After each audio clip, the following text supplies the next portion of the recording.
All right, everybody can hear me okay? Should be up on the YouTube also. I did something a little bit different. If anybody's able to hop over to the YouTube and just make sure that it looks right and sounds right, I would appreciate it. How are y'all doing? Hello out there. Sorry, Varun. I think I'm getting my annual haircut today. I think I might shave off that facial hair too. I gotta, be on point. Switch from my Idaho look to my New York look. Thanks, Dave. Thanks, Jack. Thanks, Tate. Just trying to decide how short to go with this haircut. Usually I get it really short and then I just let it all grow all the way out. I was thinking I might leave it a little bit longer this time around. Anyway. I would love to, Penny. I joke around about doing that sometimes, actually. I don't think T3 CEO would enjoy if I showed up to the office on Wednesday with blue hair. But someday, why not? He would care. He would very much care, actually. He would very much care. He was the one when I came back from COVID with really long hair because I didn't get a haircut for all of COVID. He was like, dude, what are you doing? You need to get a haircut. All right, let's jump in. I'm an associate member of T3 Trading Group, which is an SEC registered broker-dealer and member of FINRA. All of my trades are placed through T3 Trading Group. You should carefully consider whether trading is suitable for you in light of your own financial condition. Position disclosure, I got out of Unity and Lemonade, and I exchanged Lemonade for Toast, and I got in some Roblox. Good day today. Strong day. I mean, you almost don't even see it in the indices. It's still some follow through from this rebalance stuff, I guess. You would think that would be priced in the markets almost instantly yesterday or within a half hour of the market opening, but it seems like there is some secondary effects that are keeping some stocks strong. And then, like I was saying to Brant, it seems like enough of the smaller NASDAQ names that might be decently shorted squeezed higher that it potentially caused a short squeeze in non-NASDAQ highly shorted names as well. So, just a pretty wild day for some of those momentum names. It almost felt like, I was saying it, like 2021-esque, like a little bit of a taste of some of that insanity we had of the growth bubble in late 2020 into the beginning of 2021. Just completely crazy. But it really wasn't as crazy as that time was. And this was just kind of one day here. But certainly a really big move for some of those more highly shorted names, some of those growth stocks today. Just very impressive. That's as we saw the TLT uptick here a little bit today. We saw the UUP, the dollar, continue to move lower. But anyway, at the end of the day here, we got the S&P up 0.6%. We've got the NASDAQ up 0.5%. We've got the IWM continuing to lead, the Russell up a full percentage point and breaking out today. The IWM broke out. Let's take a look at some charts. Take a look at the small time frame. I really want to take a good close look at these daily charts today after today's trading session. Off the open, we had some weakness that was led by the NASDAQ. And I remember looking at this negative Maribozu. I guess it's not fully a negative Maribozu, but this is like a candle to take notice of. A bearish 5-minute candle at 9:40 a.m. in the SPYs this morning. But all it did was bring the market down to equilibrium, which is technically not the end of the world. I started to think that this market wasn't going to do so much, though, when that low broke and we filled the gap further. And then we worked hard to prove ourselves. You got to recognize these types of candles. This candle that came in at 9:40 and this candle that came in at 10 a.m. on the 5-minute charts. those are what I call like penalty box candles.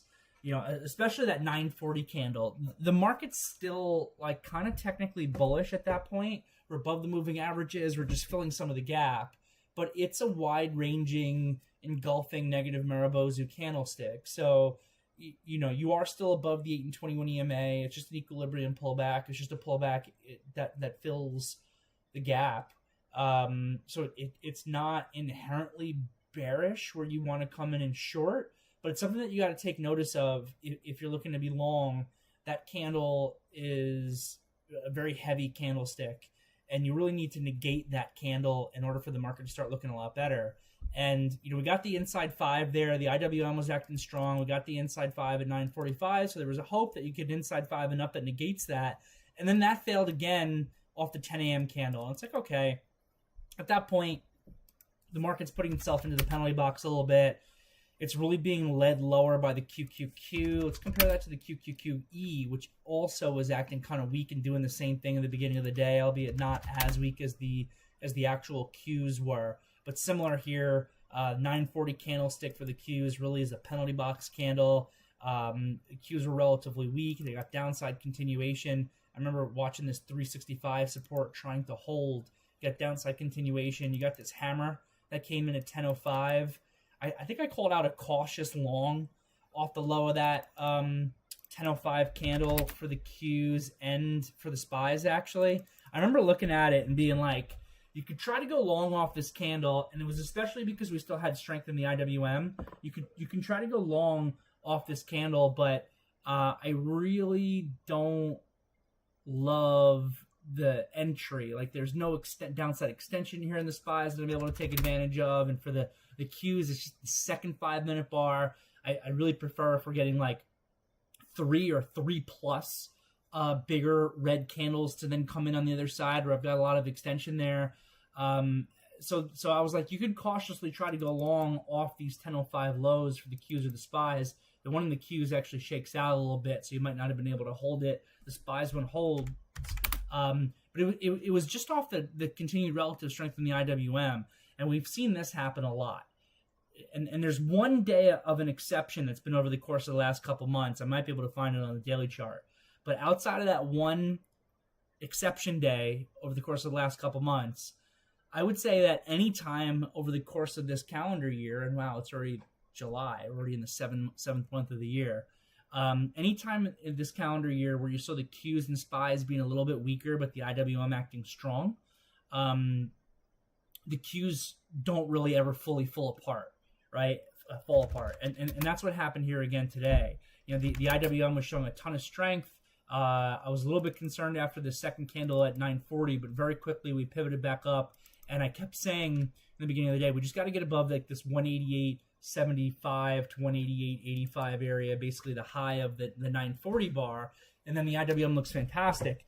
And we were able to do that. And as we did that, we were able to come into this key 189 resistance level. So the relative strength in the IWM was a signal that even though I don't love this as a setup in and of itself for the chart, for the SPYs or for the Qs, I kind of want more extension. This is a little bit sloppy, this candle here, even if there's a little uptick in volume, because it's just right in the moving averages, that you could try it. So that held in, and eventually this market really recovered. Even the Qs were eventually able to get above that high. And then into the close, we just ripped. We just totally ripped on the last 30 minutes of the day. I don't want to overread that. We've got the CPI tomorrow. The CPI is going to be big, so we'll see how that moves the market. Normally, this is when I'm asking Pat, what are the options pricing in for a move on the SPYs and the Qs.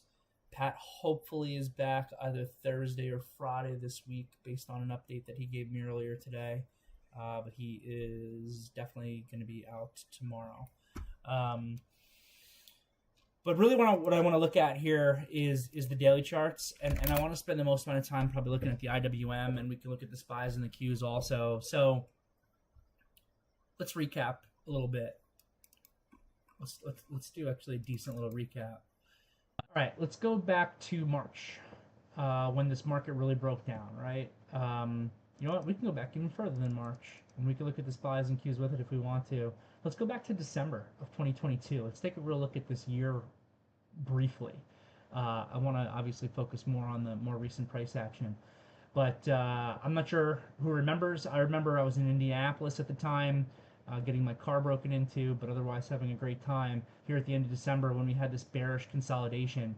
I don't remember what data we were looking at that made me believe that this bearish consolidation could break up, but it broke up to start the new year. So 2023, we start by breaking out onto some through some resistance that leads to. Thank you, Linkov and Dave.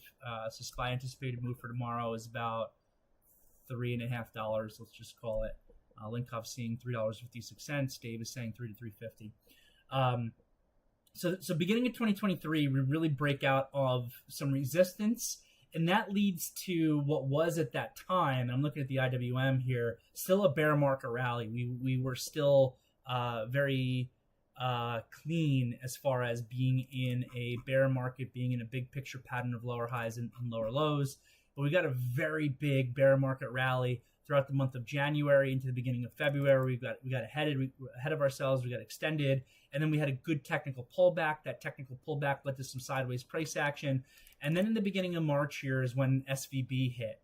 And SVB, thanks, Josh. I don't know why that. I'm done with that. By the way, I'm done with getting my car broken into. No more. Early March here is when we get SVB, and you can basically see it. March 9th is when it really affects the IWM. I'm going to take a look at the KRE, right? March 9th, you can just see this massive red candle. This is probably when SVB and those names are starting to get hit a little bit right before it. And then March 9th is when we just got destroyed through the 10th, and then a further big gap down in this KRE over the course of the weekend into the 13th. And you can really see that here with the IWM. So the IWM broke down really hard, and the Qs started to get bought up actually after a brief downtick. They got bought up as a safety trade, and that was exactly what we expected. But I want to continue to focus on the IWM. This led to what was a really interesting divergence that lasted for a couple of months to a degree I've never seen before, where the Qs were just continuing to move higher and grind higher and continue to work their way up. And this IWM was just super weak. We had discussed that was a really big concern because up until this point, the IWM had been a leader since November of 2021, which I know technically the S&P high is like the first trading day of January 2022. But as far as I'm concerned, November 2021, which is when the IWM had that false breakout and came right back down, this is the real top of the market as far as I'm concerned, November 2021. And a lot of growth stocks had already topped out even months before that. So throughout the entirety of the bear market that started at that time, the IWM had really been the leader. So all of a sudden, if you got the IWM breaking down, you got the Qs breaking up, if the same playbook from the last, at that point, year and a half continues to play out, then those Qs are eventually going to roll over and they're going to fail. And we discussed that, maybe, just maybe this time could actually be different because of what's causing the divergence being this, very specific regional banking crisis. And eventually we end up more or less being correct. Obviously, the story is still playing out as far as the regional banks go. But, from there, we really went into this sideways price action, which was technically a bearish consolidation for the IWM for months. And if you look at the SPYs, which tend to be trading recently somewhere between the Qs and the IWM, that's when the SPYs went into this sideways price action for April or May. Really tough price action from an index perspective. It actually was still a good period of time for us because we had an earnings season in there, second half of April, first half of May. And I think we did a fantastic job during that earnings season identifying stocks in play to be able to focus on a day-to-day basis when the market itself wasn't giving us that much of an advantage. But the IWM stayed in its consolidation, which is more of a bearish consolidation, digesting that breakdown that still came from the March breakdown post SVB crisis. And then eventually here, this market breaks up, right? We were really focused on that SPX 4200 at the end of May as being like this big, straight line resistance. You can kind of see just, 420 for the SPYs, just straight line resistance here over the course of May. And we are finally beginning to break out of some of those key levels for the SPYs. The Qs are already going, led by the Magnificent Seven, and the IWM is struggling, but eventually finally play some catch up in the beginning of June. I remember agonizing over this 178 to like 179.50, 180 area in the IWM, and we had a very clear and clean breakout of that on June 2nd that we really haven't looked back from for the IWM. And the IWM had a period of playing catch up to the Qs, and it's really been since the beginning of June when the market has broken higher. And looking at the S&P, you can look at any index, the big picture downtrend that we experienced in the 2022 bear market has broken, and we have technically gone into a bull market, up 20% off of lows. We've gone into an uptrend, which is a pattern of higher highs and higher lows, and we've done it within the confines of a very consistent bullish rotation, right? The Qs go, they start to get extended, and then they take a technical pause, price correction, time correction, and usually when that's happening, money's getting rotated into the IWM, and then the IWM's getting extended, and then that takes a rest, that has a pullback, and then the Qs begin to go. That's what we've really seen here since the market has broken out in June, has just been pretty constant and consistent bullish rotation, and also an improvement in breadth, because you can tell very clearly looking at this chart of the IWM that when you're talking that consolidation in April and May, which for the SPYs was just sideways action, for the IWM was technically a bearish consolidation, and the Qs here were breaking out earlier. They started their upside grind kind of in the beginning to the middle portion of May. This was entirely led by, again, this Magnificent Seven, which is what we're calling it, right? The 7 really big mega cap tech stocks. Really, really impressive performance from the NASDAQ. And now we've just kind of had this constant rotation. So this all takes us to the post-breakout, post-new bull market. We'll see how long this lasts. Price action that we've been in, where we had this big rip higher in all 3 of our indices. The IWM basically peaking out into this like 188 to 189 zone. The SPYs basically going parabolic on June 15th and peaking out at almost 444, and we use that as an opportunity to short. I was particularly focused on the short in the NASDAQ and get this deeper price correction. And then off that deeper price correction, we had a bounce back to highs, to equal highs. Now, equal highs or equal lows within the confines of a trend, and this is what I've been trying to get across recently, can be a problem. It doesn't have to be a problem. It can be a problem. When you're looking at a trending stock or a trending market, what is the definition of trend? A pattern of higher highs and higher lows. It's an uptrend. Or a pattern of lower highs and lower lows. It's a downtrend. Well, nowhere in that definition does anyone say anything about equal highs or equal lows coming into the market. What we call equal highs or equal lows coming into the market within the confines of a trend, when that actually happens, we call that a challenged trend, right? What the definition of an uptrend is a pattern of higher highs and higher lows, but what does that actually mean, right? We should never just memorize charts and memorize definitions and expect to be, really rich traders. We always want to understand the supply and demand dynamics that actually make that up. So when you're looking at a pattern of higher highs and higher lows, every time you get a pivot high, even in an uptrend, sellers take control for a period of time. And, what do I mean by that? Well, look here at June 15th for the SPYs, which I still have up. We're very clearly in an uptrend, right? But on June 15th, at this high, into June 16th, what happens?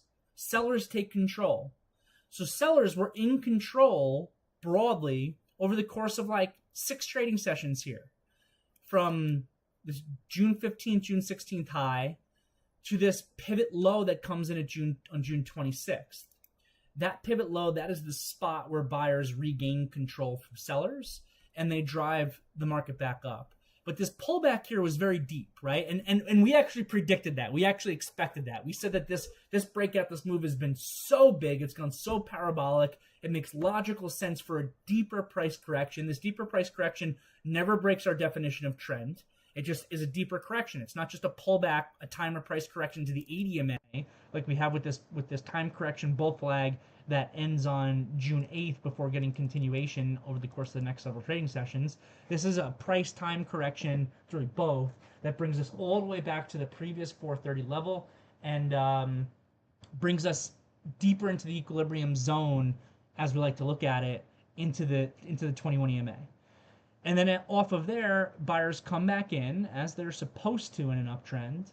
And the question became, all right, where are we going to get to? My thought process actually was that we needed to build out a bigger range here and that we wouldn't just go immediately back to new highs. I was actually impressed by the equal high.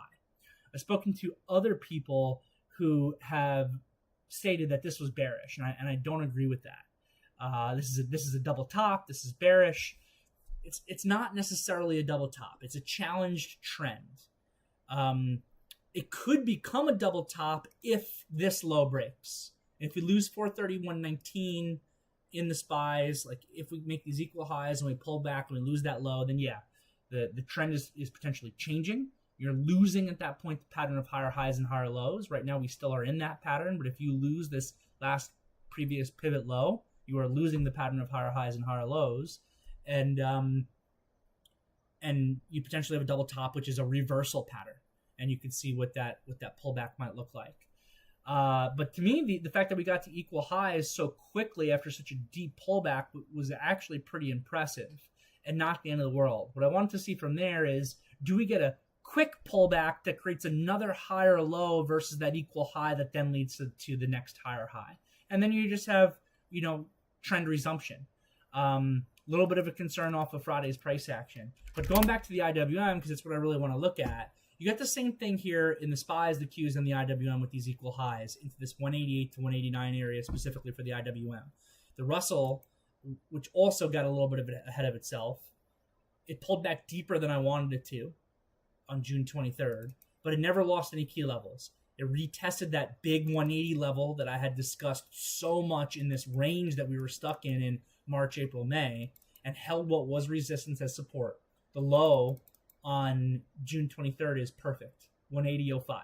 They didn't shake it out. They didn't do anything. They held it perfect. And then really impressive snapback. And in this snapback, there was relative strength in the IWM compared to the Qs, brings us right back to that high. And now same thing here. All right, equal highs after a move from 180 to 189 in the IWM over the course of 4 days. What do you expect? That we're going to make a new high and go to 194 instantly off that move? It's probably not going to work that way. I would love to see just a quick pullback higher low to a higher high. And we got that, but it wasn't clean. I did not want to see us lose 184. I thought that at the most, we should retrace 50% or so of this up move, right? So 180 to 189-ish, we pull back to 184, which had been a little bit of a level here in earlier June, fine. But on a day of relative weakness here on the 6th, we actually blew past that 184. We did leave a downside tail. We actually retested 180, which I thought was way too deep, and we closed below 184. That was a concerning trading session to me. That was Thursday of last week. Friday of this week, we tried to be strong.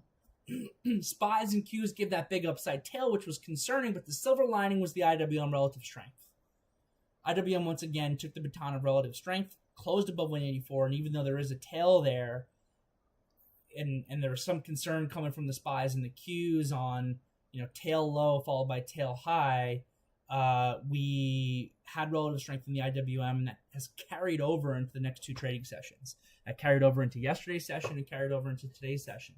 So this really wasn't perfect. I would have loved a quick higher low leading to the new highs. We pulled back deeper than I would have liked, but over the course of these 3 days, we still now have actually cleared through the 188 to 189 area, and we broke out. And breadth is massively improved. That's partially forced via market dynamics with this rebalance that happened. But all the same, there's plenty of stocks, as Brant pointed out earlier, that are not in the Qs, that are smaller companies that are performing extremely well right now. So we'll see. As far as I'm concerned, this market's looking extremely bullish. I felt that way after yesterday's close as well, even though, the SPYs and the Qs weren't giving us too much on yesterday's close. If you look at the QQE yesterday, if you look at the IWM yesterday, things were looking significantly more bullish under the surface than they were looking in the indices. And that followed through with today's price action. You look at the Qs are up 0.5%. It's a good day. 0.5%'s a good day. But I'm looking at Roku up 11% on the day, and it was up significantly more at one point during the day. I'm looking at the trade desk TTD up 9%. I'm looking at Unity up 10%. I'm looking at Lemonade up 10%. Just kind of pick your stock. A firm which did get like an upgrade or a price target increase, kind of a garbage company, up 9.5%. It just kind of one stock after the next, if you're typing up a lot of these growth names, gave really, really massive moves, despite the fact that the Qs are only up 0.5%. I mean, even ARK is up almost 4% on the day. So overall, we're looking tremendously bullish. I had posted yesterday, and then I mentioned that everyone should try to check it out. That research report that's like bulls versus bears, that kind of talks about the bull case fundamentally versus the bear case fundamentally. And we're coming into CPI tomorrow.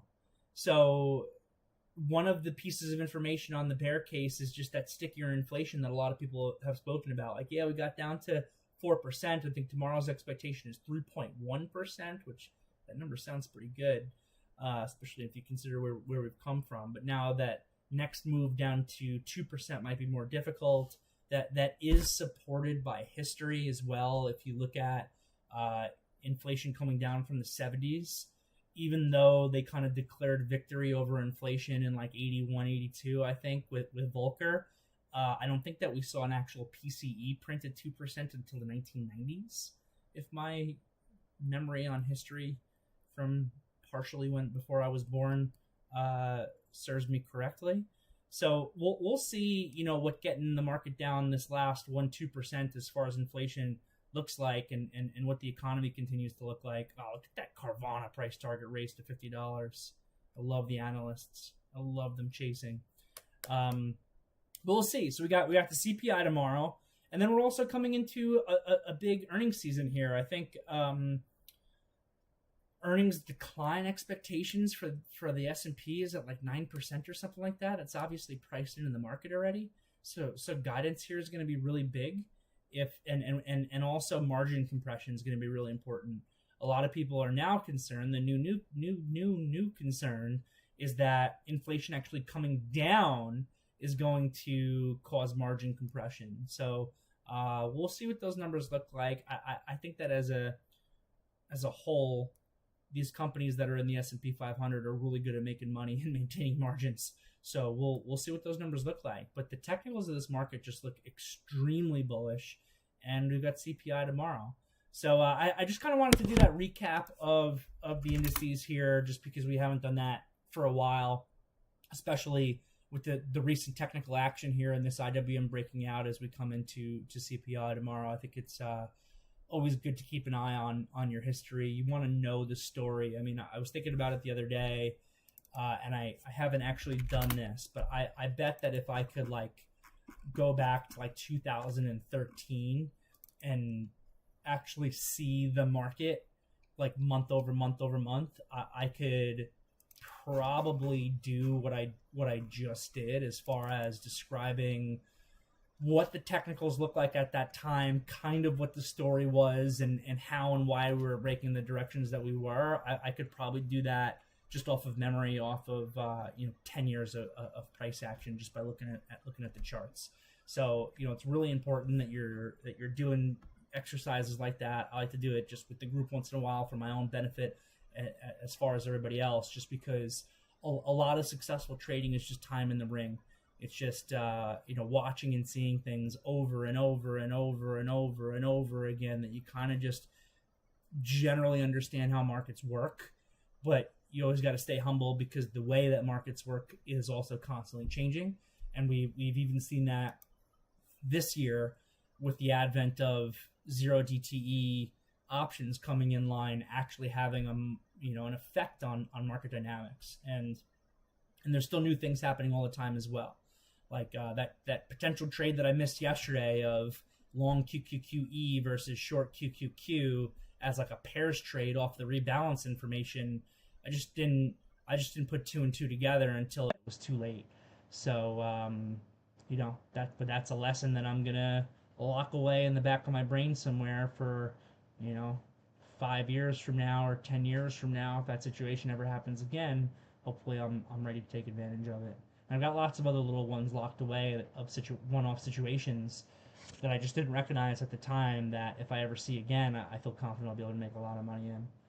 So that's kind of the overview on the market today. As far as individual trades go, just real briefly, TOST we looked at through $23 off that buy initiation. It was great off the open. Had a pretty big pullback here, but I was still using lows as my stop loss.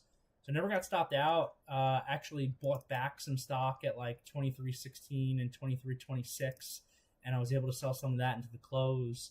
And I decided to keep a little bit. I was planning on selling it. I didn't think I had a good enough of a profit cushion, but the rally into the close was so good. I was like, you know what? Let me just keep a little bit. Daily chart looks great, and my long portfolio here has lightened up a lot. So that one was pretty good. And then I got into a battle with this Roku today.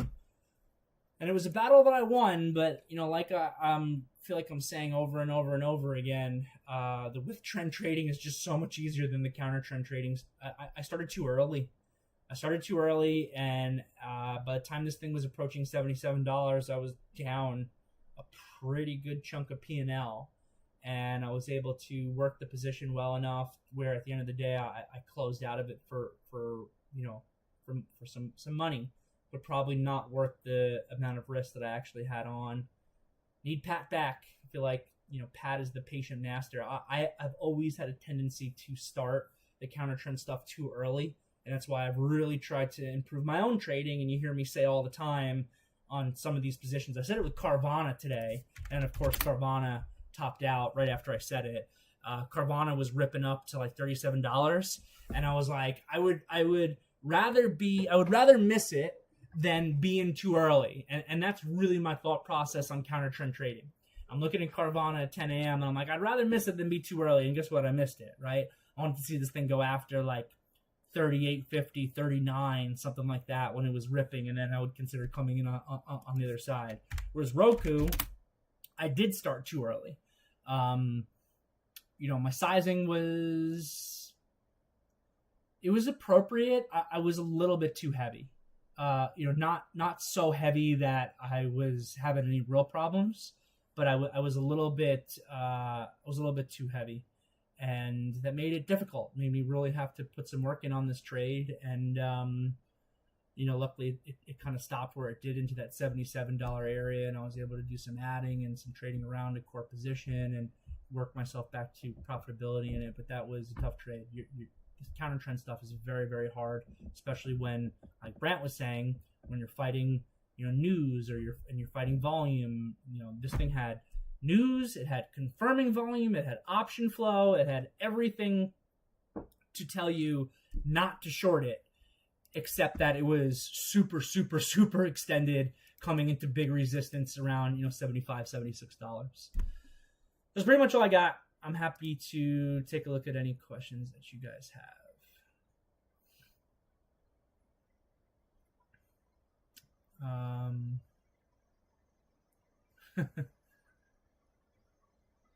I think the first thing I'm seeing here is from Jack on MUR.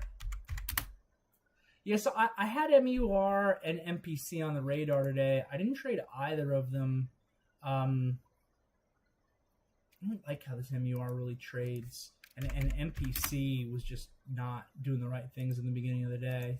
But MUR did work if you're able to get some stock. I think I had discussed looking long versus the 39 area on the upgrade. The low of the day today is 39.41 in the beginning of the day.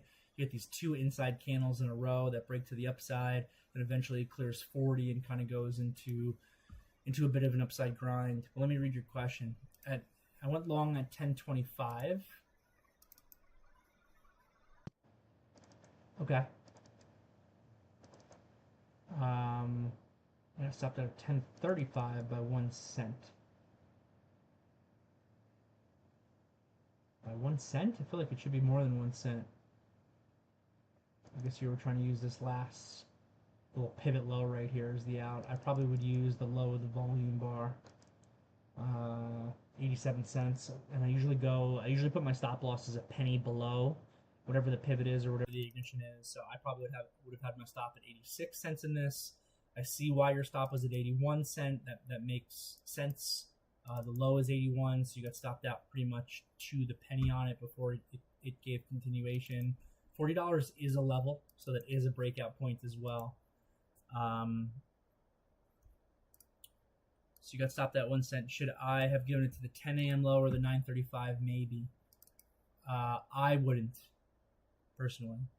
Like I said, I probably would be using the low of the 10.25 bar. I probably would have gotten stopped out even earlier than you did. Your stop's appropriate also. It's just, it's unfortunate. I'm surprised Brant wasn't in the trade with you.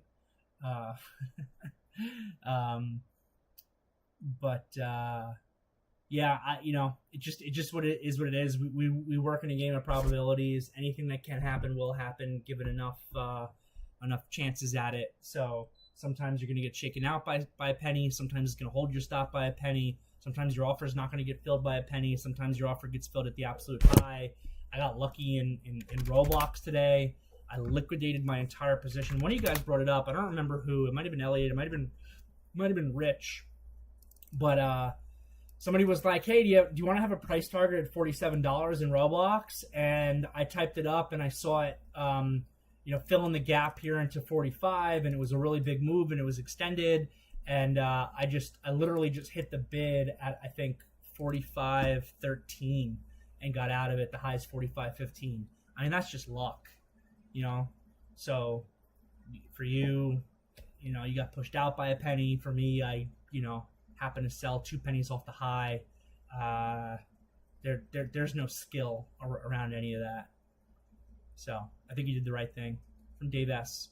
Not a market question exactly, but I wanted to share this unadjusted by the Fed chart of inflation created per trueflation.com and ask what we might expect if this continues down past 2%. Haha. Okay, Kathy. And what we might see from the market if disinflation becomes a story. Not saying disinflation will happen, but if the market thinks it might start happening, especially if CPI comes in light tomorrow, then I don't know what to expect. It's really interesting, and I appreciate you posting the chart.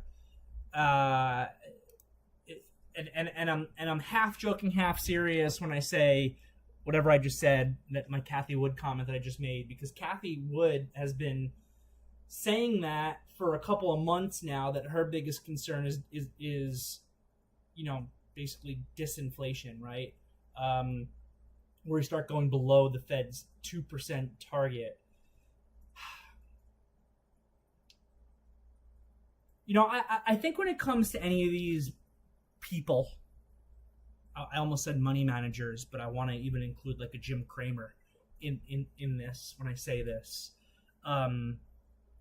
People who are constantly in the public spotlight, especially people who are, their incentives are viewers, right? Which is what Jim Cramer's incentive is, or Kathy Wood's number one incentive is assets under management more than anything else, more than performance.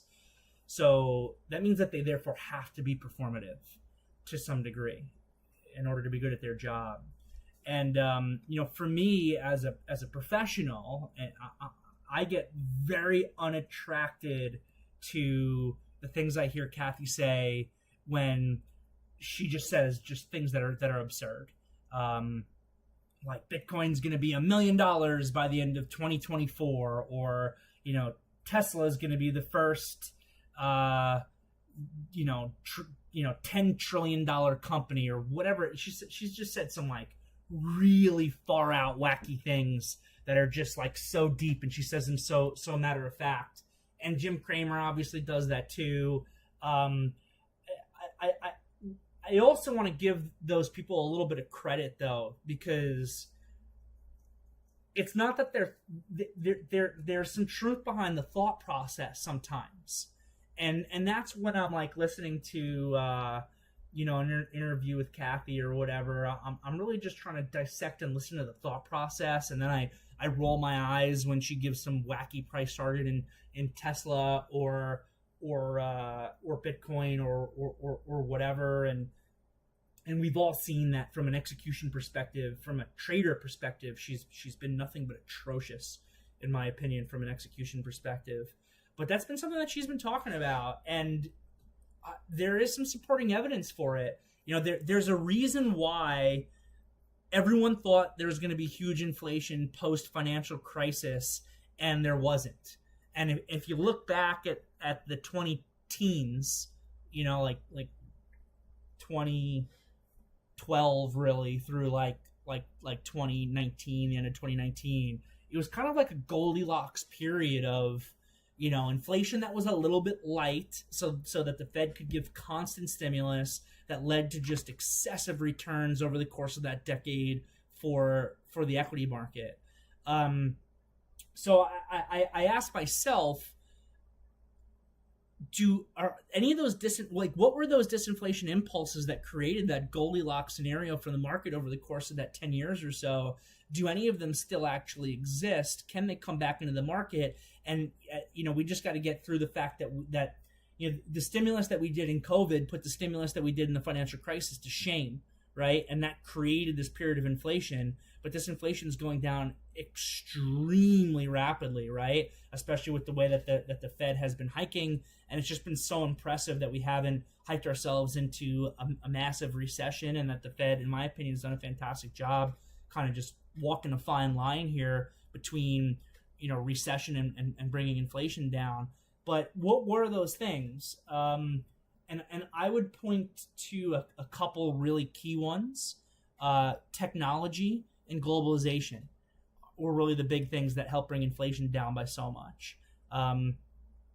As technology improves, it has a disinflationary effect on the market. So does globalization. Now, we've pulled back pretty significantly on globalization, but it still exists to a very large degree. But if you look at at technology, that's continuing to move rapidly, and I think that AI, and I was talking to Brant about it, I think the other day. There's been a lot of things that have gotten very hyped, like Web3 and cryptocurrencies and blockchain. And honestly, I've struggled with all of them conceptually. I struggle very much with cryptocurrency and conceptually. No one has been able to present an actual use case to me for cryptocurrency. I'm sorry, and I know that there's probably some real crypto bulls that are out there, but there's been no one that has been able to actually give me a use case for crypto that the market has been able to prove. To me, I think that the most bullish thing about crypto is that it even still exists. The fact that it exists at all is really bullish, but there's no actual use case that I've been able to see for any of that stuff. You look at AI though, and I think AI has the potential to be very different and could have a massive disinflationary effect on the market as just that next level of kind of technology comes into play. So I thought about that too. Now, I do also think, and the data supports this, that as we get into this 2 to 4%, that it becomes more difficult to drive that inflation back down. But the trend, I mean, your chart here shows it perfectly. That trend is continuing. And if we do get to 2%, if we get to below 2%, well, the Fed has the all clear to provide stimulus, because as a matter of fact, they would need to, because their goal is price stability. Price stability doesn't mean 0% inflation. It means 2% inflation. They always want that slight amount of inflation in the market so that people have a propensity to spend money as opposed to just hoarding it. Because if you just, put your money under the mattress, you lose that 2% every year. So go and spend it. So they'll start bringing interest rates down. They'll start implementing even QE at a certain point, just because they can put more money into the market. And then next thing you know, you're potentially looking at a Goldilocks type of scenario here, as long as inflation doesn't go, like overly negative or anything like that. But I mean, the Fed has certainly the tools. There's a lot of room now to bring interest rates down. And I was actually telling the team back in like 2015 that the Fed should be raising interest rates, because I always had a concern that, if a real crisis ever happened, and interest rates are already at zero, where do you go? And we actually eventually saw that when COVID hit. Interest rates are already near zero. COVID hits. What are we going to do? And they came up with all this other, crazy stuff to still be able to stimulate the economy, which was fairly ingenious, but also led to all of this inflation that we're actually dealing with. So I appreciate the question, Dave. It's a very high level question. I love talking about that stuff, so I could sit here and talk about it all day. But that is my general thought process there. Yeah, Dimitri, you said it. Thanks, Pam. From Ben, I went long Oxy. Let's take a look. Oxy closed above 60, that key level. Where's Varun? I went long Oxy off of the inside and up at 945. I like it. Based on the relative strength, ideally looking to swing some if I got a good close. As such, I kept my trade loose and I didn't raise my stop for the first time until 10:45. Using the 15-minute pivot it gave at 10:30. Last time I raised my stop was up to, I'll just click over the 15-minute chart. I won't be lazy. Okay. So you raise your stop here to the 10:30 low, I assume, when this new high came in. So that's perfect. Last time I raised my stop was up to the 12 o'clock low. Perfect. Because my thinking was I was going to hold it if it closed above 60 and did not want to get stopped by keeping my trade overly tight. I sold 2/3 of my remaining position into the close as a profit cushion. Half wasn't an option based on my size. And this was the only time I sold anything after covering my risk. What are your thoughts on this trade and how I approach it? You did it perfect. It's perfect, Ben. I got no feedback for you on it. Perfectly traded. I love it on the 15 there. It's good stuff.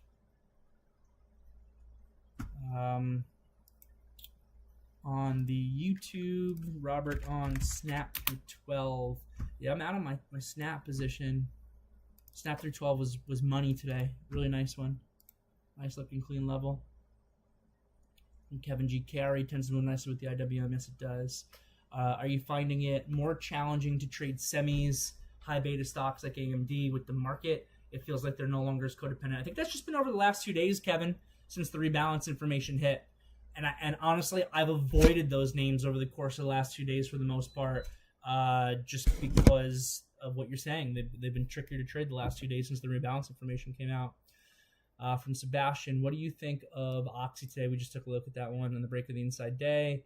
Would you have stayed on it all day? Yeah, I think we just reviewed Ben's trade for Oxy, the setup there, the inside and up, and the fact that it eventually cleared 60, which has been a really key level for Oxy, was just really solid in combination with the relative strength. His execution strategy up the inside 5, his trailing strategy in the 15-minute chart, all of that is perfect. All right, cool. I'm going to wrap things up. I got to go get my annual haircut. So have a great night, everybody. I will see you all tomorrow.